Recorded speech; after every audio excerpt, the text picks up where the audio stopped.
या है plus just plus भी, इसके बारे में हम लोग पढ़ेंगे।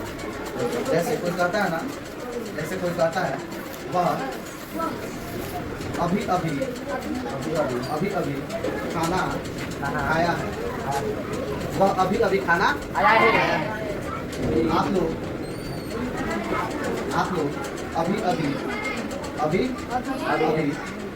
वहाँ से आए हैं, इस प्रकार से होगा।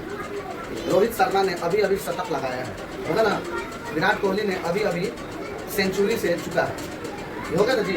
इस प्रकार से जो वाक्य आएंगे उसको हम हैड या है प्लस जस्ट लगाकर और वर्ब का तीसरा फॉर्म लगाकर हम बनाएंगे। समझ में आ रहा ना। इसका स्ट्रक्चर क्या होगा बाबू? बनावट। इसका स्ट्रक्चर जो होगा उसे हम बनावट हिंदी में कहेंगे।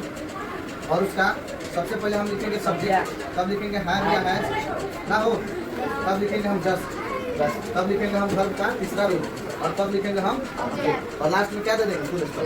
अब चलिए हम इसको समझ लेते हैं इस एग्जाम्पल के माध्यम से। लड़की समझ रही नीचे लिखा है वह अभी अभी खाना खाया है।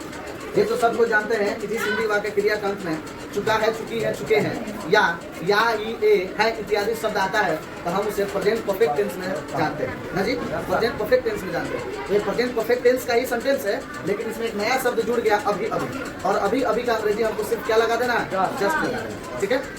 तुमने अभी अभी किताब पढ़ा है, तुमने अभी अभी किताब पढ़ा है। रोहित ने अभी अभी खाना खाया है। मेरी माँ ने अभी अभी बाजार गई है। इस तरह का वाक्य आएंगे ना जी। तो यहाँ पर जो वाक्य दिया गया है उसे हम बनाते हैं वह अभी अभी खाना खाया है। तो वह का अंग्रेजी हम क्या लेंगे बाबू? ही के साथ इन दोनों हेल्पिंग वर्ब में क्या लगेगा? हैज का प्रयोग होगा। क्या होगा? हैज का प्रयोग। हैज लिखेंगे just, he has just eaten. Eat का तीसरा फॉर्म क्या होता है? ईटन। और क्या है? खाना। तो मील लगा सकते हैं। ही हैज ईटन मील या फूड भी लगा सकते हैं, कोई दिक्कत। दूसरा है कि आप लोग अभी अभी वहाँ से आए हैं। आप लोग का अंग्रेजी क्या होता है? यू के साथ क्या लिखेंगे? उसके बाद हमको जस्ट का प्रयोग करना है। आना का अंग्रेजी क्या होता है? कम। देखिए कम जो होता है, कम का थर्ड फॉर्म कम ही होता है। क्या होता है? कम का थर्ड फॉर्म कम ही होता है। कम वहाँ से, फ्रॉम देयर। वहाँ से का अंग्रेजी होता है फ्रॉम, और इसका अंग्रेजी होता है देयर। यानी कि you have just come from there, यानी कि आप वहाँ से अभी अभी आए हैं। इस पर तो बहुत सारे वाक्य बना सकते हैं। नरेंद्र मोदी अभी अभी देश का दौरा किए हैं। नरेंद्र मोदी अभी अभी देश का दौरा किए हैं, है ना। श्री नीतीश कुमार अभी अभी बिहार छोड़कर दिल्ली गए हैं।